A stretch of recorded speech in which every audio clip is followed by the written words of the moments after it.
Assalomu alaykum. Bu videoda sizga ingliz tilini 3 barobar tezroq o'rganishingizga yordam beradigan 7 ta samarali tavsiya bilan bo'lishaman. Farqi yo'q, siz ingliz tilini endigina o'rganishni boshladingizmi yoki ancha vaqtdan buyon o'rganib bitta darajada qotib qolgansizmi, bu texnikalar sizga aniq yordam beradi. Nimaga bu tavsiyalarni mendan eshitishingiz kerak? O'zimni tanishtirib o'tay. Ismim Gulora Muzaffarova. 13 yillik ish tajribasiga ega ingliz tili o'qituvchisiman hamda IELTS Bootcamp onlayn kursining muallifiman. O'zimning shaxsiy IELTS balim 8,5 va shu paytgacha mingdan ortiq o'quvchilarga o'zlari orzu qilgan ballga erishishlariga yordam berib kelganman. Ma'lumot o'rnida aytib o'tay, birinchi IELTS ga tayyorlagan o'quvchimni o'ziyoq IELTS 6,5 ballga erishgan. Hozirgi natijalar esa quyidagicha.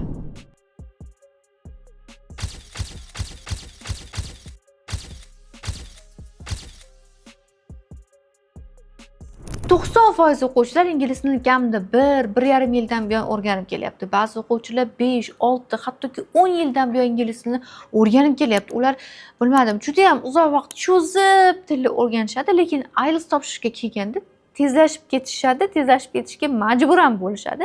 Misol uchun vaqti cheklangan bo'lishi mumkin, jarayon shuni taqozo qilishi mumkin. Qanaqa vaziyatda bo'lsangiz ham hozir men beradigan 7 ta tavsiya sizni ingliz tilini tezroq o'rganishingizga va xohlagan IELTS ballingizga tezroq chiqishingizga yordam beradi. Faqatgina bitta faqati bor. Siz bu tavsiyalarni amaliyotda qo'llashingiz kerak. Shunchaki bilib turib amalda qo'llamasangiz foydasi yo'q. Endi videoning asosiy qismiga o'tamiz. Diqqat qiling. Eng muhim tavsiyalarni berishni boshlayman va ingliz tilini 3 barobar tezroq o'rganishingiz uchun eng muhim tavsiya. Ko'pchilik o'ylaydi, grammatika kerak emas, men grammatikasi faqat speakingni oshirmoqchiman deydi, lekin men bu fikrga umuman qo'shilmayman. Grammatika bu qolip. Misol uchun ingliz tilida gap tuzishi bitta g'isht yasashdek, nimadir yasashdek ish deb oladigan bo'lsak, qo'lingizda qolipingiz bo'lmasa, siz yasay olmaysiz, o'z xohlagan narsani, o'z xohlagan formani chiqara olmaysiz. Shuning uchun ham birinchi navbatda grammatikaga e'tibor qaratamiz. Ingliz tilida o'zi erkin gapira olishingiz uchun eng kerakli grammatika qoidalari bor yo'g'i chiqsa 50 ta chiqadi. Shu 50 ta grammatika qoidani puxta o'rgansangiz, bemalol fikrlaringizni taqa yetkazib bera olasiz. Buning uchun sizga eng kerakli ikkita kitob aytaman. Bular Raymond Murphy tomonidan yozilgan English Grammar in Use kitobining intermediate darajasi yoki shu kitobni oling, ikkalasini ham o'qish shart emas, bittasi yetadi. Yoki Oxford Practice Grammar kitobi bor, John Eastwood tomonidan shu kitobni olib, shu kitoblarda berilgan formulalar orqali ingliz tilini o'rganib chiqamiz. Ya'ni ingliz tili grammatikasini siz xuddi matematika o'rgangandek formula orqali o'rganasiz. Daftar tutasizda, shu kitoblarda berilgan formulalarni yozib, bitta eng muhim qoida, har bitta o'rgangan formulangizga 10 tadan, kamida 10 tadan gap tuzib borishingiz kerak. Chunki gap tuzish bu formulani miyangizda yaxshilab qotirib beradi va xotirangizda mixdek joylashishiga yordam beradi. Misol uchun, conditional gaplarni o'rganayotgan bo'lsangiz, formulani olasiz. If plus subject plus verb, subject plus will plus verb. Ya'ni bu first conditional strukturasi hisoblanadi. Endi mana shu formulaga 10 ta gap tuzamiz. Masalan, if it rains, I will stay at home. Agar yomg'ir yog'sa, uyda qolaman. If it's sunny, I will go out. Quyosh porlab tursa, men ko'chaga chiqaman. Yoki if you are late, the teacher will punish you. Kech qolsangiz, o'qituvchi sizni jazolaydi. Va hokazo. Formulani olasiz, kamida 10 ta gapni daftaringizga tuzib ketaverasiz. Xuddi shunday har bitta grammatika qoidasiga, formulasiga kamida 10 tadan gap tuzish bu qoidani xotirangizga yaxshilab joylab qo'yishga yordam beradi. Va siz grammatikani anchagina tezroq va samarali o'rganasiz. Ikkinchisi bu lug'at. Endi grammatikani aytdim, bu sizga qolip dedim. Ya'ni qolip ichiga qanaqadir masalliq, nimadir solishingiz kerak. O'sha nimadir ingliz tilida bu lug'at, siz yod olgan so'zlar. So'zlarni yod olishingiz uchun eng yaxshi, eng kerakli kitoblardan tavsiya qila olaman English Vocabulary in Use. English Vocabulary in Use pre-intermediate darajasi bor, bitta qilib chiqarilgan, yoki darajasi pastroq bo'lsa, elementary darajasi bor. Elementary darajasidan boshlasangiz bo'ladi.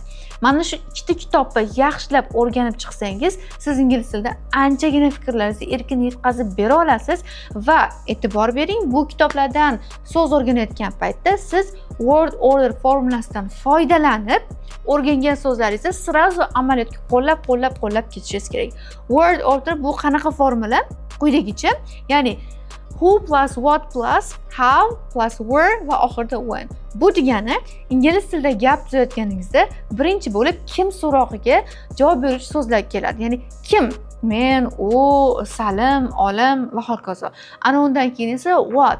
Kim nima qildi so'rog'iga javob beruvchi so'zlar keladi. Misol uchun men kitob o'qidim, u maktabga bordi, Salim xarid qilmoqchi, Olim o'qimoqchi va hokazo. Ya'ni who plus what. Grammatika terminlarda gapiradigan bo'lsam subject plus verb keladi.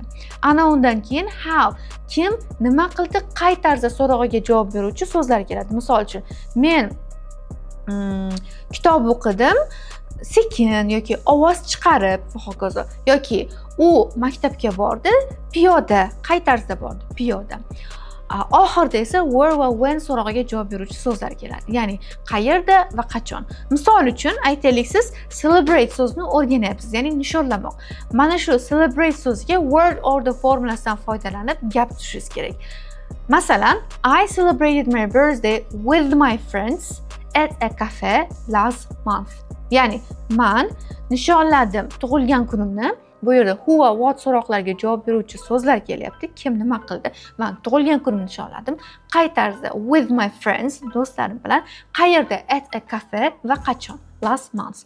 Ko'rdingizmi? Mana shu word order formulasini yodlab olib, yodlagan so'zlaringizni shu formulaga solib gap tuzib ketaverasiz. Kamida har bittasiga 3 tadan gap tuzing yodlagan so'zlaringizga.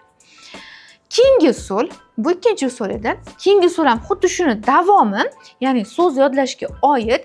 Hozirgina aytib o'tib ketdim. 3 tadan gap tuzing deb aytdim. Yodlagan so'zingizni kun davomida 3 marotaba, eng kamida 3 marotaba ishlatsangiz, ular sizning xotirangizda yaxshiroq qoladi. Misol uchun, aytaylik, siz make progress, ya'ni progress qilmoq, o'smoq, nimadadir natija ko'rsatmoq degan so'zni yod olyapsiz. Make progress.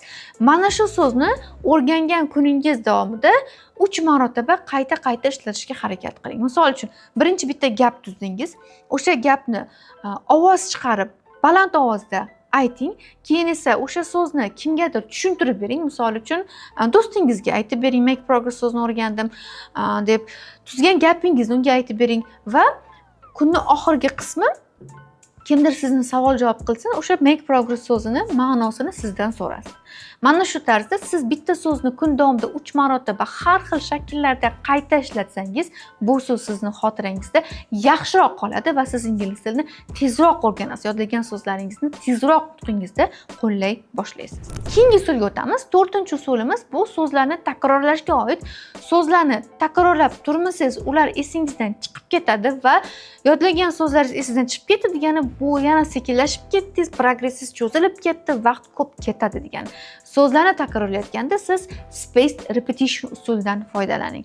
Spaced repetition usuli bu biz hammamiz maktabda o'rgangan so'zlarni takrorlash usuli, ya'ni toki o'sha so'zlar xotirangizda qolmaguncha maktabda rus tili yoki ingliz tilini o'rgansa qilsak, qayta aytaverardik-ku, qayta takrorlardik. Mana shu usul. Faqat uni ko'proq takomillashgan va ilmiy isbotlangan usuli. Ya'ni siz so'zlarni orasida ma'lum vaqt qoldirib, qanchadir vaqt qoldirib, umumiy hisobda 7 marotaba takrorlab chiqishingiz kerak. Aytaylik, siz bugun ertalab 10 ta so'z yodlab oldingiz, endi o'sha yod olgan 10 ta so'zingizni oradan 1 soat o'tgach yana bir marotaba takrorlab qarab chiqasiz. Oradan 3 soat o'tgach yana bir marotaba takrorlab chiqasiz. Kunning kechki qismida oradan aytaylik 5 soat o'tdi, yana bir marotaba ertalab o'rgangan 10 ta so'zingizni telefon donchasida bitta qayta o'qib chiqasiz. 3 marta bo'ldimi? Endi oradan 2 kun o'tgach bitta takrorlab chiqasiz, oradan 3 kun o'tgach yana bir takrorlab chiqasiz. Haftani aytaylik oxirgi kunida takrorlab chiqishingiz mumkin. O'zingizga reja qilib olasizda, dushanba o'rgangan so'zlaringizni chorshanba takrorlash kuni qilasiz, shanba kuni butun hafta davomida o'rgangan so'zlaringizni takrorlash kuni qilasiz. Va 2 haftada bir marta mana shu 2 hafta davomida yod olgan so'zlaringizni hammasini bitta qaytadan ko'rib chiqib takrorlash kuni qilasiz. So'zlarni orasida ma'lum vaqt qoldirib, qayta takrorlab chiqish va umumiy hisobda 7 marotaba takrorlab chiqish mana shu yod olgan so'zlaringizni miyangizda mixdek qotishiga yordam beradi. Unutmang, hadeb yangi so'z o'rganish samarali emas. Shu paytgacha o'rgangan so'zlaringizni qayta takrorlab chiqish aksincha ko'proq tilni yaxshiroq o'rganishingizga, yaxshiroq amaliyotda qo'llashingizga, tezroq o'rganishingizga yordam beradi. Hadeb yangi so'z yodlab ketavermang. Avval o'rgangan so'zlarni o'zini bitta takrorlab chiqsangiz ham anchagina narsa esingizga tushadi. Shu o'rinda aytib o'taman, takrorlash eng yaxshi usullardan biri bu savol-javob usuli.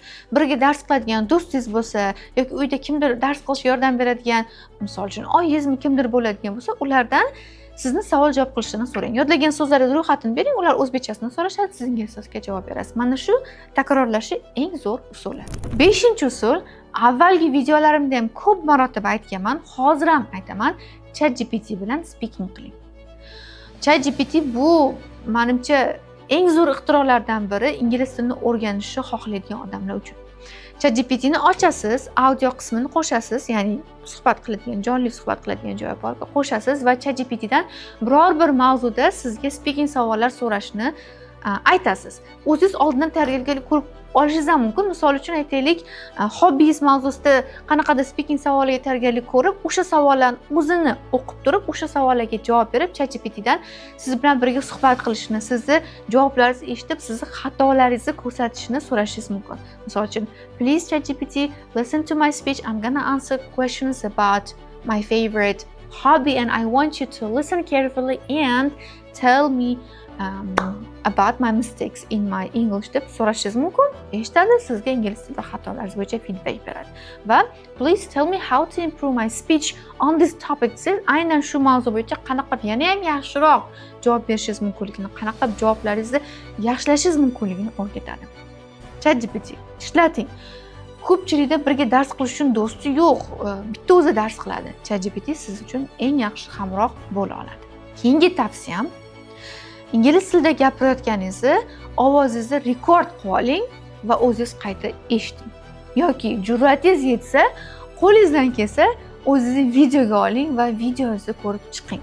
Bu nima desam, ingliz tili o'rganishingizni 3-5 barobar tezlashtirib yuboradigan usul, chunki xuddi sizga oyna tutgandek bo'ladi. O'zingizni audiozni eshitsangiz yoki o'zingizni videozni ko'rsangiz, xatolaringizni, kamchiliklaringizni yaqqol ko'ra olasizda. 99% odamlarga o'zini ovozi yoqmaydi, audioda, o'zini videoda ko'rish yoqmaydi, chunki xatolarni ko'rgisi kelmaydi. Siz mard bo'ling, xatolaringizga shunaqa oynaga o'zingizga qaragandek qarang, audioni eshitingda qayerdadir tutilib gapiryapsizmi, ovozingizni qayerdir yoqmayaptimi, o'sha ustida ishlang. Qanaqadir intonatsiya yoqmayaptimi, qanaqadir gaplaringiz yoqmayaptimi, o'sha joyda yaxshilab ishlang. Yoki videoga tikka qara olmayapsizmi yoki ko'p tutilyapsizmi, o'sha narsalar ustida ishlang. Bu sizni haqiqatan nafaqat ingliz tilini tez o'rganishingizga, balkim shaxsiy rivojlanishingizga ham kattagina hissa qo'shadi. O'zingizga ko'proq уверенный bo'lish boshlaysiz. Qayerda ko'proq xato qilyapsiz, nima o'zingizga yoqmayapti, tashqi ko'rinishingiz yoqmayaptimi, gapirishingiz yoqmayaptimi, o'sha narsa ustida ishlashingizga kattagina yordam beradi. Shaxsan o'zimga, misol uchun, YouTube'da video qilish boshida umuman yoqmagan, o'zim videodagi aksimni yoqtirmaganman, lekin shu narsa ustida ishlash o'zimga bo'lgan ishonchim oshirgan. Nafaqat ingliz tilim, o'zimga bo'lgan ishonchimni ham zo'r oshirib bergan. Eng so'nggi tavsiyam va eng zo'r ish beradigan, haqiqatan ingliz tili o'rganishingizni 5-10 barobarga oshirib yuboradigan tavsiya bu begona odamlar oldiga chiqib o'zingizni majburlab ingliz tilida gapirish. Hech qanday tayyorgarliksiz, miyangizda nima bo'lsa, nima fikr bo'lsa, sirasi o'sha joy o'zida tarjima qilib gapirish miyangizdagi bor bilimingizni faollashtirib berishga, neyronlaringizni o'sha ishlatib yuborishga yordam beradigan usul.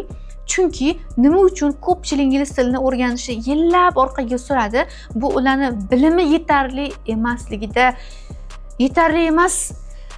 uchun emas, balkim hammada yetarlicha qanchadir bilim bor, o'sha narsani amalda oshirib bera olmaganligi deb o'ylayman. Chunki siz ancha vaqtdan buyon ingliz tilini o'rganib yuribsiz, anchagina bilimlarni miyangizga to'plagansiz, mana bu yerda bor. Qaysidir fayl papkalarda sizni miyangizdagi kompyuter ichida yotibdi bilimlar, chang bosib yotibdi. Ularni qachondir ishlatishingiz kerak, qachondir faollashtirishingiz kerak. Buning uchun o'zingizni qiynaydigan vaziyatlarga o'zingizni ko'proq tushirishingiz kerak. Qanaqadir siz yashaydigan joyda speaking club bormi? O'quv markazingizda qanaqadir yakshanba kuni event bo'lyaptimi? Debate club bo'lyaptimi? Boring. Chiqib odamlar oldida gapirishga o'zingizni majburlang yoki turistik shaharlarga boring, Samarqand, Buxoro, Toshkent, eski shahar qismiga borib, turistlar topib, ular bilan ingliz tilida ozgina bo'lsa ham gaplashishga o'zingizni majburlang.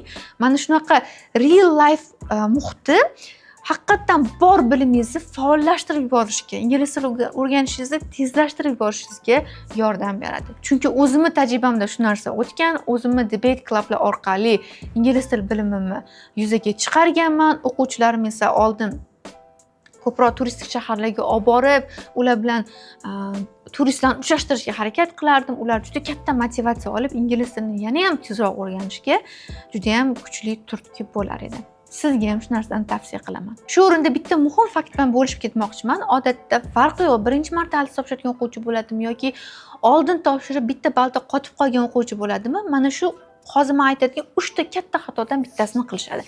Birinchi katta xato, men ingliz tilini bilaman va o'zim mustaqil IELTSga tayyorgarlik ko'ra olaman deb o'ylashadi.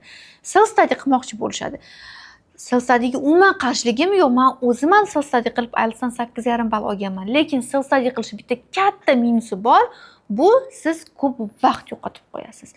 Misol uchun, o'qituvchi bilan birga tayyorgarlik ko'rganda, qanaqadir kursga borganda 6 oyda erishadigan natijangiz, 3 oyda erishadigan natijangiz self study qilib 1 yil, 2 yil ichida erishishingiz mumkin. Chunki kursga borganda, o'qituvchi bilan o'qiganda sizni qolipga solib turishadi, sizni ramkaga solib turib, nazorat borligi uchun ham tezlashib ketadi. Misol uchun, 3 oyda bizning kursimizda o'qib, natija olgan, 7 natijaga erishgan o'quvchimiz Farizani keltira olaman. Assalomu alaykum. Meni ismim Fariza. Navoiy viloyati Zarafshon shahrida yashayman. 5 oy davomida o'qib, 7 ballga erishganman. Undan oldin esa uzoq vaqt bola ta'tilida bo'lganim uchun o'zim mustaqil tayyorlanganman. Ammo 1 yil tayyorlanib 5,5 dan natijam ko'tarilmagan. Ammo 5 oy davomida tayyorlanib juda ham tez 7 ga erishganman. Gulora Muzaffarovani darsni qanday tashkillashtirish va uni qanday to'g'ri o'qishni o'rgatganlar menga eng katta foyda bergan. Katta rahmat. Ikkinchi xato, IELTS topshirib o'zi xohlagan ballga erisha olmagan istalgan o'quvchidan so'rang shu gap aytadi, bu praktik kamligi. Men yetarlicha praktik qilmadim, yetarlicha o'qimadim deb aytishadi. Nima uchun? Dangasalik, intizomi yo'qligi. Chunki ochiq aytavering, siz dangasasiz, bugun qilaman deysiz, qoldirasiz, ertaga qilaman deysiz, yana orqaga surasiz. Intizomi yo'qligi uchun, oxirgacha bitta ishni olib bora olmaganingiz uchun, praktik yetarli qilmaganingiz uchun o'zingiz xohlagan ballni ola olmaysiz. Buni hamma juda ham yaxshi biladi. Nima uchun praktik kam qilamiz? Aksariyat o'quvchilarimizda intizom kam, dangasalik kuchli, ularni tepasida kimdir davay qil deb turmasa, tayyor road map chizib berib, shuni oxirigacha bajarishni nazorat qilib turmasa, imtihonigacha qilib tur deb aytib turmasa, ular oxirigacha bora olmaydi. Shuning uchun ham praktik kamlik uchun ham o'zi xohlagan natijaga erisha olmaydi. Misol uchun, aynan nazorat borligi uchun, tartib bilan dars qilganligi uchun qisqa vaqtda 2,5-3 oyda o'zining natijasini 7 ballga ko'tara olgan o'quvchimiz Ma'rifatni sizga namuna qilib keltira olaman. Assalomu alaykum Gulora ustoz, yaxshimisiz? Yodingizda bo'lsa yanvardagi kursga yozilib 10 haftalik kursda o'qidim va natijamni 1,5 ballga oshirdim. 2 yil oldin topshirganimda 6 edi. Lekin hozir yaqinda topshirib 7 ballni qo'lga kiritdim va bunda sizlarning o'rinlaringiz juda ham katta. To'g'risi boshda ikkilangandim yozilishga, sababi offline kursdagidek bo'lmaydi deb o'ylagandim, lekin to'g'risi mening sheriklarim va mening darajamdagi bo'lgan insonlar 6, 7, 8 oyda qo'lga kiritishsa, 1,5 ball yuqori natijani men Allohga shukr 2,5-3 oyda qo'lga kiritdim va ayniqsa aytib o'tishim kerakki, kursdan keyin ham bizni to ekzamen topshirgancha bizni shunchaki o'z holimizga tashlab qo'yishmadi. Doim bizni kuzatib, bizni bilimimizni tekshirib va barcha o'zlarida bo'lgan materiallarni tashlab o'tishdi va bu uchun sizlarga kattakon rahmat tilayman. Uchinchi eng ko'p tarqalgan xato bu general Englishni yetarli emasligi. Siz ingliz tilini yetarlicha bilmasangiz, qanaqadir bosqichga olib chiqmasangiz, IELTSni qancha o'qimang, o'z xohlagan ballga erisha olmaysiz. Bu xuddi poydevorsiz uy qurishga o'xshaydi. Siz poydevorni fundamentni mustahkam qilmasdan turib, ustidan 2, 3, 4 qavatli uy qurmoqchi bo'lasiz. Natija esa o'xshamaydi, uy qulab ketadi baribir. Shuning uchun ham birinchi ingliz tilini o'zini yaxshilab o'rganib, keyin IELTSga o'tsangiz, ana o'shanda haqiqiy natija bo'ladi. Misol uchun, bizani kursimizda o'qigan Zoir birinchi o'zimizda General Englishni yaxshilab o'qib olib, keyin IELTSdan o'zi xohlagan 6,5 natijaga erishib ketgan.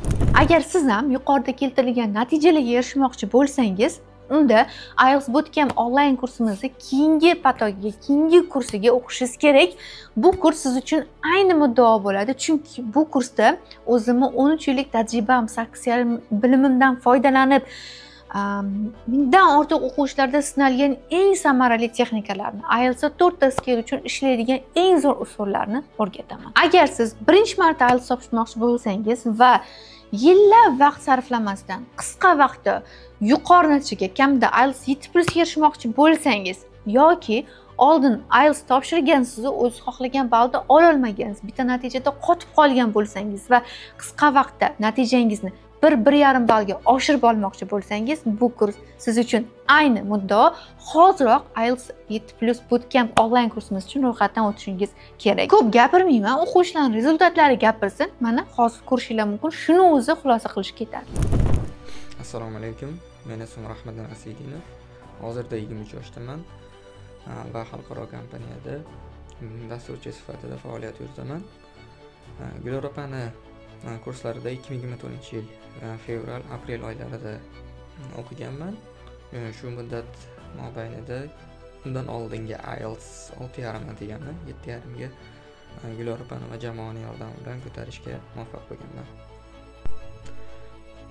O'qitish formati va jamoa haqida fikrimga keladigan bo'lsak, o'qitish formati to'liq 100% onlayn formatda bo'lgan. Bu juda ham menga qo'l kelgan o'sha vaqt. Va alohida aytib o'tishim kerak, Gulorapani metodikasi ham juda ham menga yoqqan va to'g'risi shaxsan men uchun boshqa bunday metodikali o'qituvchi ko'rganim yo'q. Jamoa ham juda ham do'stona, boshqa yordamchi o'qituvchilar ham, biriktirilgan o'qituvchilar ham juda ham do'stona. Doim muammolarni to'g'ri tushuntirishgan va biz ham vazifalarni qilolmay qolgan vaziyatlarimiz bo'lgan. Shu vaqtda ustozlar so'kib motivatsiyani tushirishdi, o'rniga natijaga ta'sir qilishini to'g'ri tushuntirishgan va bu ancha bizga yordam bergan. Men Abdulboqiyeva Nilufar, yoshim 18 da. Abituriyentligimda Gulora Muzaffarovani onlayn darslarida 3 oy davomida qatnashib, 0B2 natijani qo'lga kiritdim va hozirda birinchi kurs talabasiman. Bu kursning menga yoqqan taraflari har bir o'quvchiga alohida yondashib dars o'tilishi va video darsliklarni bizda hali ham borligi va hozir men bulardan hali ham foydalanyapman. Meni o'qituvchilarim Fayoza teacher hamda Shohsanam teacherlarga bu natijalarga erishishimga sababchi bo'lganlari uchun kattakon rahmat aytmoqchiman. Assalomu alaykum. Mening ismim Murat va marhabo. CFR darajam C1. Men ingliz tili o'qituvchisiman. Men 2023-yilning yozida Gulora ustozning kurslariga qatnashganman. Darslarga kelganimda IELTS topshirmagan edim. Sifir tizim bilan ham endigina tanishardim. Ayniqsa formati bo'yicha qiynalardim. Gulora ustozning darslari va jamoalarning menga eng yoqqan jihatlari shulardan iboratki, darslar juda tartibli va tizimli o'tardi. Islom ustozning reading va listening tushuntirish uslubi ideal darajada. Har bir detal aniq tushuntirilardi. Aytgancha nazorat haqida ham to'xtalib o'tsam, chunki bu bilamizki, ko'pgina kurslarda bu narsaga ahamiyat berilmaydi, lekin Gulora ustozning kurslarida bu juda ham kuchli. Har bir o'quvchining natijasi muntazam kuzatib boriladi. Jamoaning do'stona muhiti va motivatsiyasi o'qish jarayonida yanada ham yoqimli qiladi. Bu sertifikatga ega bo'lganim menga nimaga yordam berdi? Xo'p, C1 sertifikati menga professional jihatdan katta imkoniyatlar yaratdi. O'qituvchi sifatida 50% ustama oldim va o'z faoliyatimda yangi bosqichga chiqdim. Bu natija men uchun nafaqat moliyaviy, balki ruhiy motivatsiya ham bo'ldi. Gulora ustozning o'ziga va jamoadagi ustozlariga rahmatimni bildirmoqchiman. Gulora ustoz, Islom ustoz va butun jamoaga chin dildan rahmat aytaman. Sizlarning puxta darslaringiz, shu bilan bir qatorda qat'iy nazoratingiz va doimiy qo'llab-quvvatlashingiz tufayli bu natijaga erishdim. Sizlarning mehnatingiz men uchun haqiqiy ilhom manbai bo'ldi desa bo'ladi. Shu bilan bir qatorda yana bir bor sizlarga o'z minnatdorchiligimni aytib o'tmoqchiman. Agar yanada kelajakda men sertifikatimni yangilash uchun bironta kurs tanlaydigan bo'lsam, albatta sizlarning kurslaringizni tanlayman.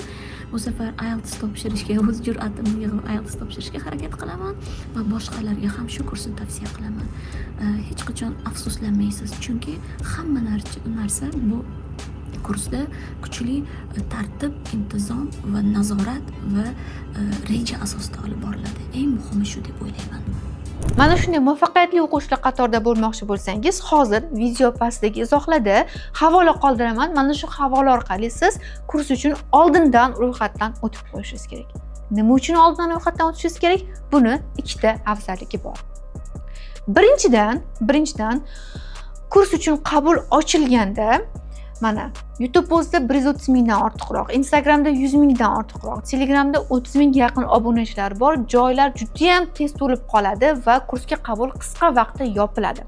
Agarda siz birinchilardan bo'lib ro'yxatdan o'tgan bo'lsangiz, kursga qabul ochilganda, hozir yopiq, qabul ochilganda birinchi bo'lib mana shu yerda nomer qoldirgan o'quvchilarga telefon qilamiz va birinchi bo'lib sizni kursga qabul qilamiz.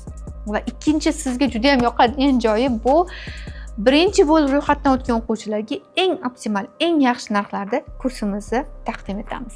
Agar mabodo siz havolani topa olmasangiz yoki havola sizda ishlamay qolsa, ekranda QR kod turibdi. Mana shu QR kod orqali ham siz kurs uchun ro'yxatdan o'tishingiz mumkin. Unutmang, eng optimal narxlarda, eng birinchilardan bo'lib kursga yozilish imkoniyati hoziroq sizda bor. Buning uchun ro'yxatdan o'tib qo'yishingiz kerak. IELTS 7+ ball sizni kutib turibdi, orzularingiz sizni kutib turibdi. Kursda ko'rishguncha. Video sizga yoqqan bo'lsa, unga like bosib, izohlarda fikrlaringizni yozib ketishni unutmang. Bu men uchun katta motivatsiya bo'ladi. Erinmasdan har bitta kommentariyani o'qib chiqaman va keyingi videolarda nimalar bo'yicha sizga ma'lumot berishimni xohlaysiz, shu haqda ham albatta yozib keting. Keyingi videolarda ko'rishguncha, xayr.